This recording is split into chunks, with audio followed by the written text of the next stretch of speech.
Bienvenidos y gracias por escuchar Verdad en la Red. En este video vamos a echarle un vistazo rapidito a cambios que introdujeron en la misa nueva, de manera que puedan ir notando cómo sutilmente a nosotros los fieles nos fueron moldeando para aceptar deformaciones en la fe y aún creer que somos católicos y que seguimos en la hermenéutica de la continuidad.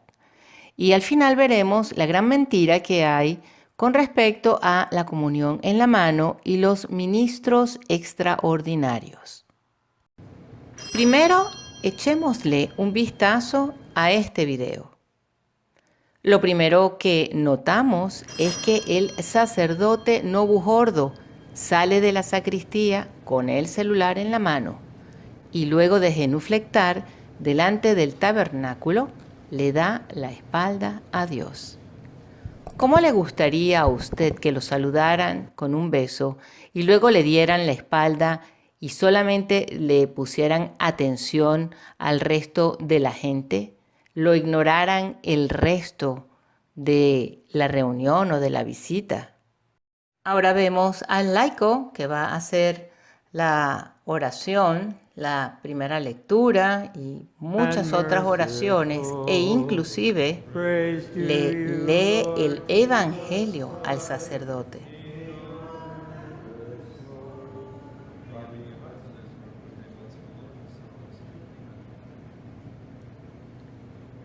The Lord be with Cada vez el laico va tomando más espacio en el altar y el sacerdote va siendo relegado a un lado. E inclusive, más adelante ustedes van a observar que él va a preparar un pequeño cáliz que se lo beberá como si él fuera otro sacerdote. Este laico toca los vasos sagrados y le prepara al sacerdote la mesa. Sí, una mesa, no un altar. Hay un detalle muy grande en el Nobujordo con respecto a lo que es un altar y una mesa. En la mayoría de las iglesias Nobujordo no hay reliquias debajo de donde se consagra y no ponen los tres manteles de lino que representa realmente lo que es un altar. Bueno, y hay muchas otras cosas más que, como decía el examen crítico del Novus Ordo de los cardenales Ottaviani Biachi, es realmente un implícito repudio de la fe en el dogma de la presencia real.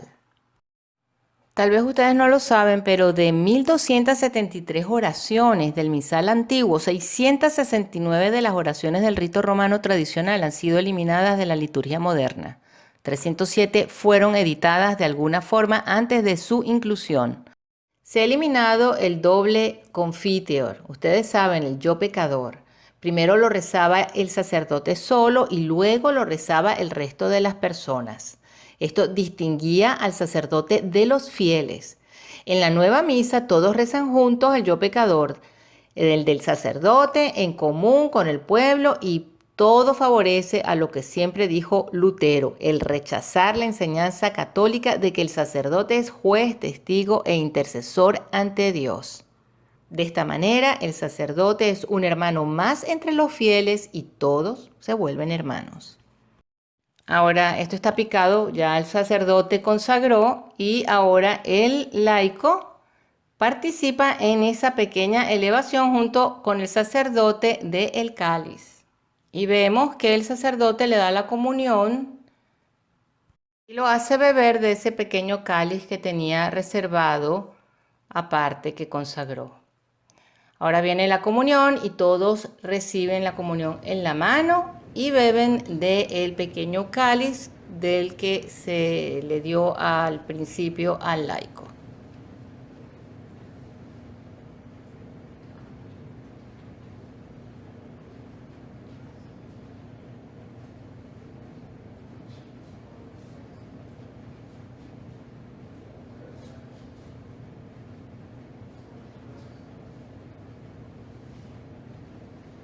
Y ahora vemos algo muy peculiar, que es que el sacerdote limpia muy minuciosamente la patena, recogiendo todas las pequeñas partículas. Y antes estuvo entregando en la mano al Señor y se han quedado partículas microscópicas regadas por el suelo, porque eso es así. Lo que quiere decir que pisotean al Señor, o sea, se lo traga la aspiradora cuando limpian la iglesia o lo pisan y se queda en la planta de los zapatos. Y al final, bueno, vemos al laico terminar su cáliz igual como si él fuese sacerdote. Esto le parece a muchos muy reverente. Y ahora vemos algo muy peculiar, que es que el sacerdote limpia muy minuciosamente la patena recogiendo todas las pequeñas partículas. Y antes estuvo entregando en la mano al Señor y se han quedado partículas microscópicas regadas por el suelo, porque eso es así. Lo que quiere decir que pisotean al Señor, o sea, se lo traga la aspiradora cuando limpian la iglesia o lo pisan y se queda en la planta de los zapatos. Y al final, bueno, vemos al laico terminar su cáliz igual como si él fuese sacerdote. Esto le parece a muchos muy reverente.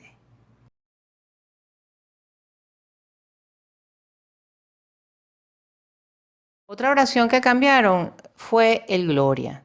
En la Misa Nueva se dice Gloria a Dios en los cielos y en la tierra paz a los hombres que ama el Señor, en vez de a los hombres de buena voluntad, lo cual deja un espacio ambiguo de interpretación e inclusive ecuménico, porque si a ver vamos, los hombres que realmente aman al Señor son los que tienen la buena voluntad de cumplir con sus mandamientos, mientras que de la otra manera queda la idea de que Dios ama a todos y que da la paz a todos, algo así como los encuentros ecuménicos en busca de la paz en Assisi o en Abu Dhabi o en la casa abrámica. Otra oración también que tocaron fue el Sanctus. En la Misa Nueva se dice, Santo, Santo es el Señor Dios del universo, en vez de decir Dios de los ejércitos, como dice el texto correctamente en la misa tradicional. Esta es otra oración que nos lleva a ser ecuménicos, puesto que al decir Dios del universo nos da una perspectiva amplia, global, inclusiva y hasta ecológica, como quiere el nuevo magisterio. Ya no es un Dios de los ejércitos, un Dios que lucha por la verdad, por el reinado de Cristo en la sociedad. Dios que arma a su ejército para que luchemos por él. En el ofertorio de la misa de antes, el sacerdote ofrecía a Cristo al Padre como víctima propiciatoria y expiatoria por los pecados con palabras inequívocas. Recibe, Padre Santo, esta hostia inmaculada que yo, indigno siervo tuyo, te ofrezco por mis innumerables pecados y también por todos los fieles cristianos vivos y difuntos, a fin de que a mí y a ellos nos aproveche para la salvación y la vida eterna. Bueno, a los protestantes siempre les resultó bastante indigesto que se pusiera de relieve el aspecto propiciatorio de la culpa y expiatorio de la pena, hasta el punto de que las primeras partes de la misa romana que suprimió Lutero fueron precisamente las oraciones del ofertorio. Y hoy en día, en el ofertorio de la nueva misa de Pablo VI, el sacerdote se limita a ofrecer pan y vino para que se conviertan en un indeterminado pan de vida y una vaga bebida de salvación. La idea misma de sacrificio propiciatorio y expiatorio ha quedado concienzudamente suprimida. El ofertorio ahora es la oración judía para la bendición de la comida. Otro detalle, el Padre Nuestro. Hasta hace poco le salía a uno decir, perdona nuestras ofensas y no nuestras deudas. Es muy diferente pedir perdón por una ofensa que por una deuda. Una ofensa es algo ligero, un pisotón, un tropiezo, algo que fue un error ligero que no tuvo mayores consecuencias. Cómo en la sociedad aconsejan reaccionar ante una ofensa. Ignora las palabras, hazla así con un gesto, no razones, no te muestres dolido, frivoliza, desvía el tema, pide que se reformule el comentario. Imagínense pensar en Dios de esta manera. En cambio, una deuda es algo que tienes la obligación de pagar, de satisfacer, de reintegrar a otra persona. ¿Cuánto no más a Dios? Y por último, quería comentar ese estribillo al final del Padre Nuestro de tuyo es el reino, el poder y la gloria por siempre, Señor. Si bien esto es cierto, no es parte del Padre Nuestro. Esto fue introducido al Padre Nuestro con la nueva misa. Más bien, después del Padre Nuestro, en la misa tradicional en latín, se reza que nos libre del mal pasado, del presente y del mal futuro. Toda una liberación sin necesidad de los carismáticos. ¿Qué tal? Maravilloso. No hacen falta los carismáticos. Y con la eliminación sistemática de la barandilla o reclinatorio que separa el espacio sagrado del presbiterio, este último, que antes estaba reservado a los sacerdotes y otros ministros sagrados, está abierto actualmente a todos, sean consagrados o laicos. Las consecuencias de ello han sido la eliminación del concepto de lugar sagrado, la desacralización del sacerdote y la progresiva equiparación en la práctica de clero y seglares. En otras palabras, un desorden. Las ovejas confundidas y ya no creen si el pastor las cuida o las lleva hacia los lobos. Como hemos visto, la administración del sacramento de la Eucaristía ya no está reservada a los sacerdotes y diáconos como ha sido desde los tiempos de los apóstoles. También hay que notar la música. La música en la misa Novujordo es como si estuviésemos realmente en cualquier lugar. Adaptan la música pop con letras que suenen un poquito así medio religiosas y esa es la música que tenemos en las iglesias. Y está, el gran detalle de la diferencia de cómo se recibe la comunión entre la misa tradicional y el Novujordo. Y ahora vamos a analizar este video que van a ver a continuación porque vamos a hablar ahora de este punto con más profundidad. Discúlpame, padre, pero... Ok. Lo que pasa es que cuando habló de la persona que pasó antes, cuando habló de que personas que no reciben la Eucaristía de ministros, yo soy una de ellas. Y la razón por la que no me gusta recibir la Eucaristía de un ministro es porque yo tengo entendido que solo las manos consagradas pueden tocar a nuestro Señor. Ahí está su error. Solo las manos consagradas pueden consagrar las hostias. Ahí está su equivocación. No, ahí la señora está en lo correcto. El que está en el error es el Padre Toro. Porque la administración del cuerpo de Cristo corresponde al sacerdote por 3 razones. Primera, porque él consagra en la persona de Cristo. Pero como Cristo consagró su cuerpo en la última cena, así también Él lo dio a otros para ser compartido con ellos. En consecuencia, como la consagración del cuerpo de Cristo corresponde al sacerdote, igualmente su distribución corresponde a Él. Segundo, porque el sacerdote es el intermediario designado entre Dios y el pueblo, Por lo tanto, corresponde a él ofrecer los dones del pueblo a Dios. Así corresponde a él distribuir al pueblo los dones consagrados. Tercero, porque por reverencia a este sacramento, nada lo toca, sino lo que está consagrado, ya que el corporal y el cáliz están consagrados, e igualmente las manos del sacerdote para tocar este sacramento. Por lo tanto, no es lícito para nadie más tocarlo, excepto por necesidad. Por ejemplo, si hubiese caído en tierra o también en algún caso de urgencia, por ejemplo, en momentos de persecución. Este artículo aparece en la Suma Teológica de Santo Tomás de Aquino.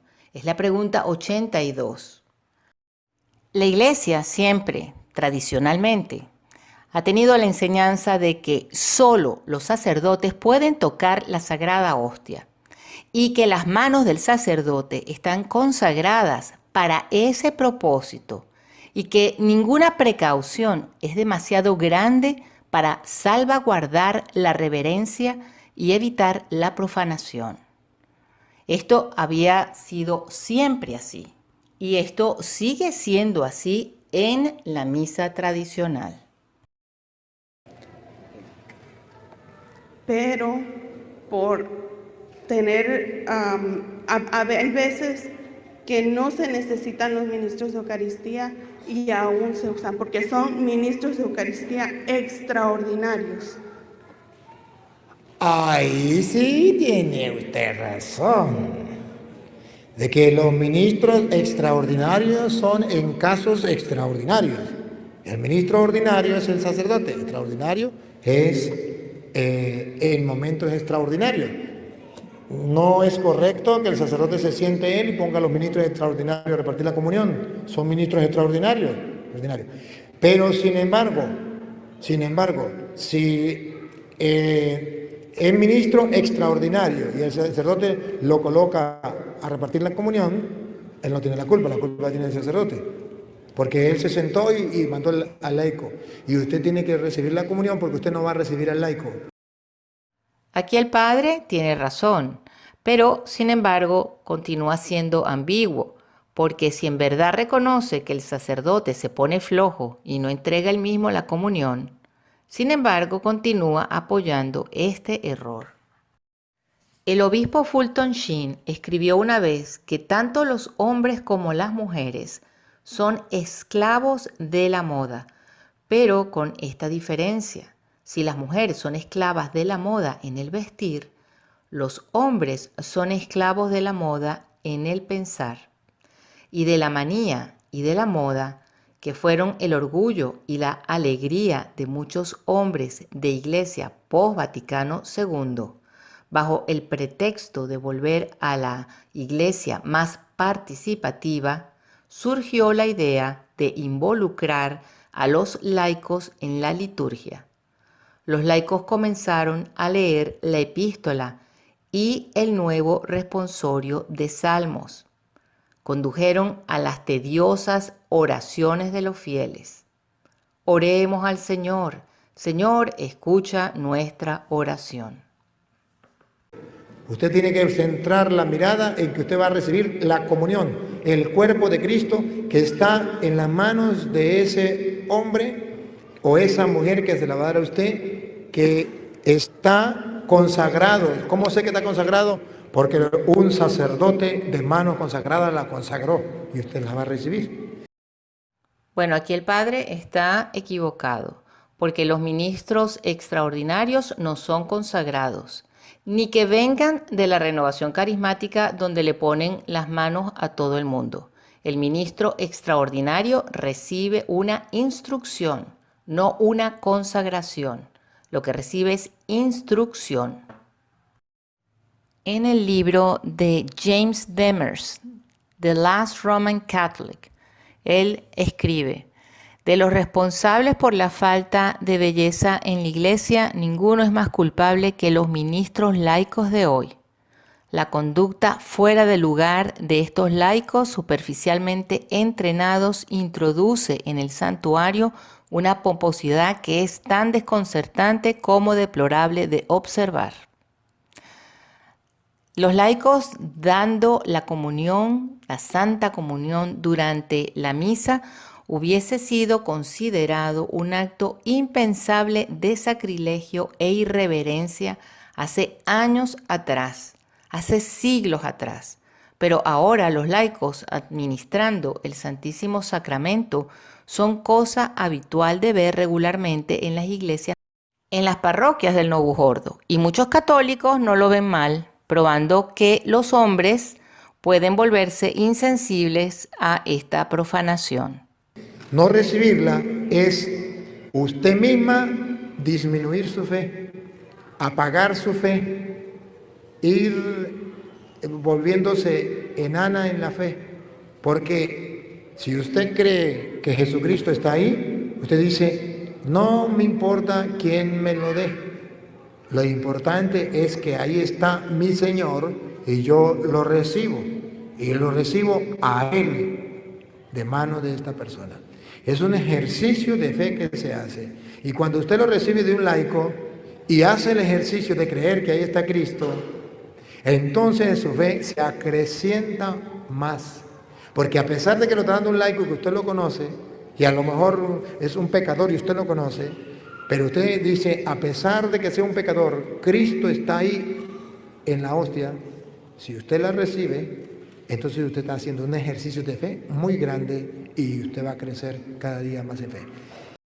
Bueno, la mejor táctica usada por el clero moderno fue recurrir a la adulación, aproximándose a los buenos hombres y mujeres católicos, diciéndoles, ustedes son buenos miembros de la parroquia, cristianos ejemplares, buenos padres y madres, por esa razón nosotros queremos conferirles el honor de ser ministros eucarísticos. Entonces, ¿qué hicieron? Bueno, aceptaron la distribución del cuerpo de Cristo, algo tan sagrado que solo corresponde al sacerdote, y lo aceptaron infantilmente como un premio por su buena conducta, como una medalla al mérito. La realidad es todo lo contrario a lo que dice el Padre. La fe se ha ido perdiendo cada vez más, tanto así que hasta los mismos sacerdotes la han perdido, porque si no, no pensarían jamás ni nunca darle la comunión a personas en situaciones irregulares. Y los que son buenos, o más o menos buenos entre comillas, bueno, ellos la van perdiendo también, porque la verdad es que el hecho de entregar el cuerpo, sangre, alma y divinidad en las manos, sabiéndose que se quedan partículas microscópicas en la mano, lo que hacen es ser cómplices de la gran pisoteada y la aspirada que hacen del Señor cuando limpian las iglesias que tienen alfombra. El sacerdote, un hombre que había sido llamado por Dios y especialmente instruido en el estudio y la dispensación de los sagrados misterios, debió apartarse voluntariamente o de mala gana para permitir que aficionados inhabilitados de tiempo compartido y fuera de lugar invadieran y profanaran su sagrado dominio del santuario y del altar. Los ministros laicos del Santísimo Sacramento no hubieran sido posibles sin la revolución en las rúbricas que le precedieron, la práctica y la amplia aceptación de los laicos recibiendo la Sagrada Eucaristía en sus manos. Esto es una revolución post-concilio. Si eso no fuera permitido, la Iglesia misma no lo permitiría. Pero, por ejemplo, si esa persona, si ese ministro no está, no está preparado espiritualmente, ¿no se profana el Señor? Si esa persona no está preparada, usted no tiene la culpa del pecado de esa persona. Usted, si ella lo agarra y le da contra el suelo, se profana. Si ella no lo respeta, lo profana.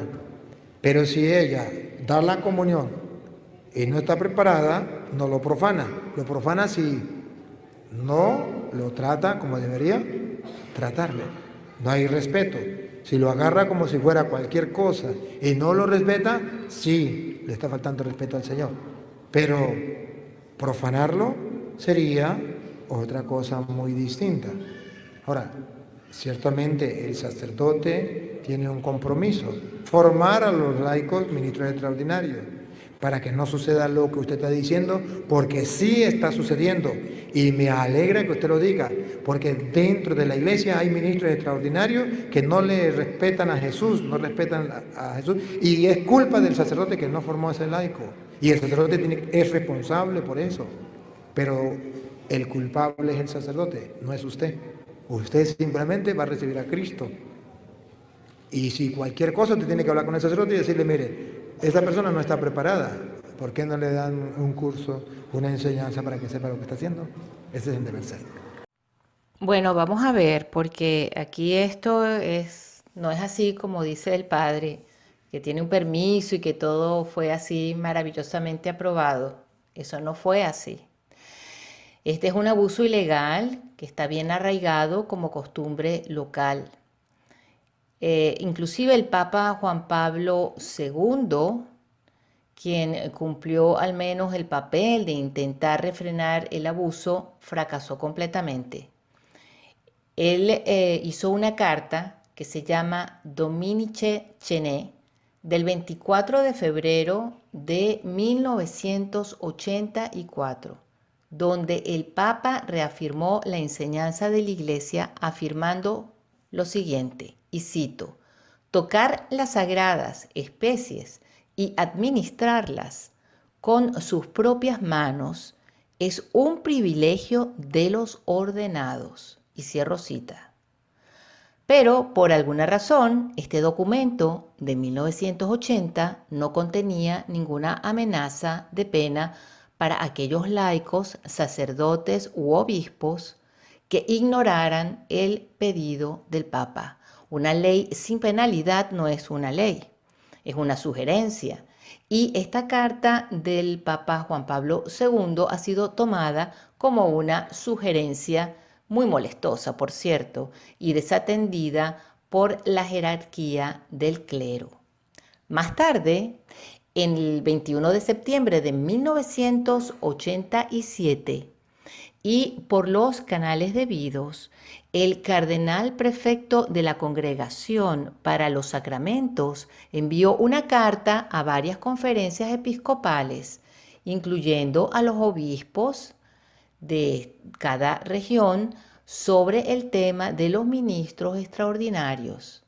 En resumen, las cartas, que las pueden leer en el libro de Michael Davis, El privilegio del ordenado, afirman que Roma recibió muchas quejas de abusos respecto a los ministros extraordinarios. Como resultado, la Comisión Pontificia decretó oficialmente que cuando los ministros ordinarios, o sea, los obispos sacerdotes, estén presentes en la Eucaristía, celebren o no y estén en número suficiente, no estén impedidos de hacerlo por otros ministerios. A los ministros extraordinarios no les está permitido distribuir la comunión, ni a ellos mismos ni a los fieles.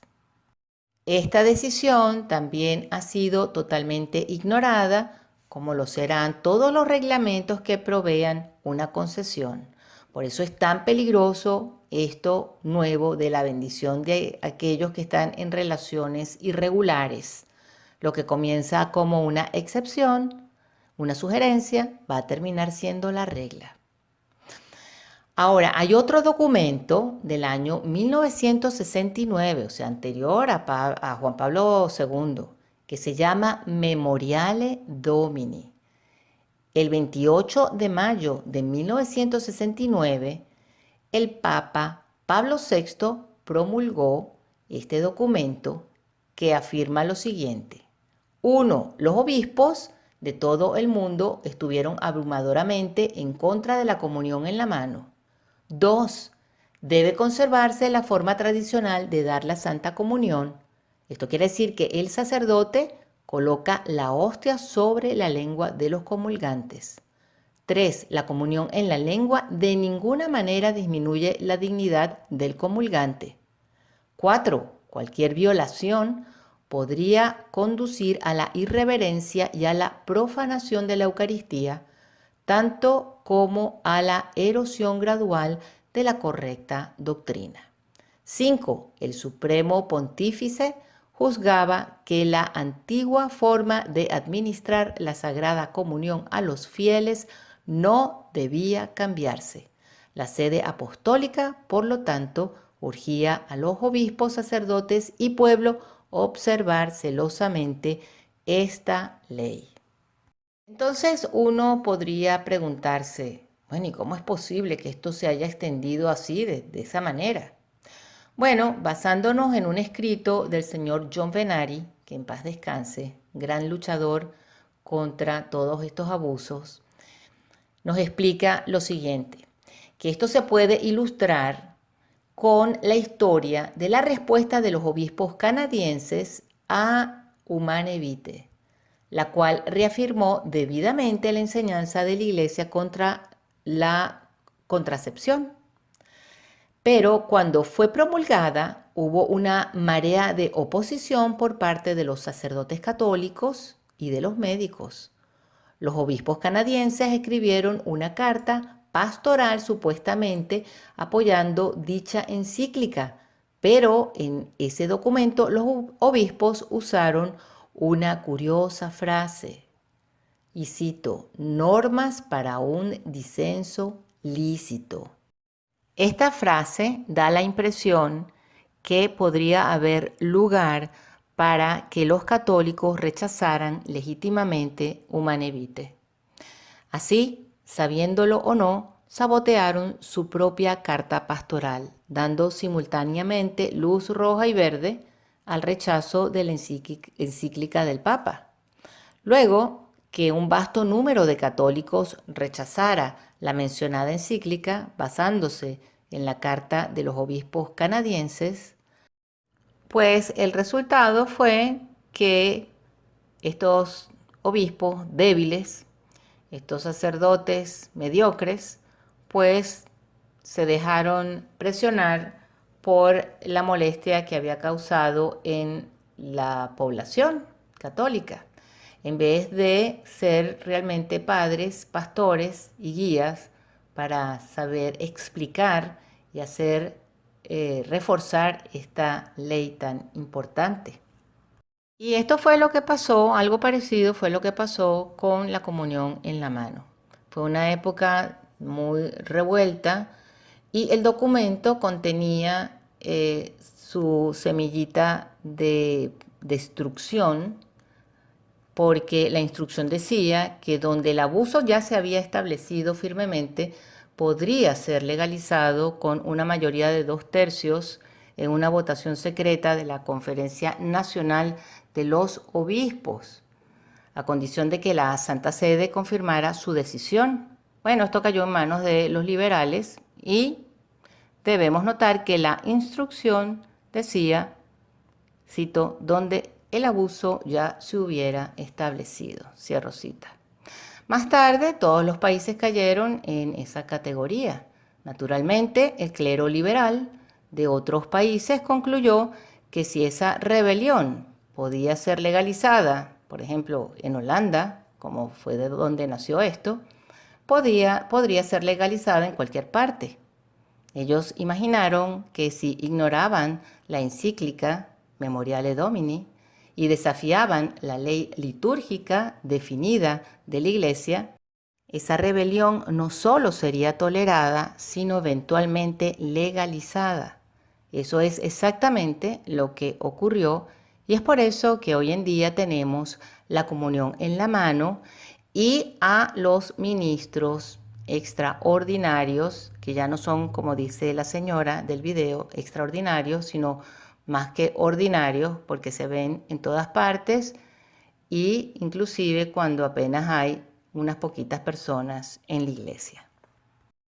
Así que, bueno, el Padre Toro o no está enterado o no está bien preparado, lamentablemente. Una persona que tiene un micrófono tan grande y que llega a tantas personas, pues lo que hace es seguir hundiéndolas en esta crisis de la iglesia.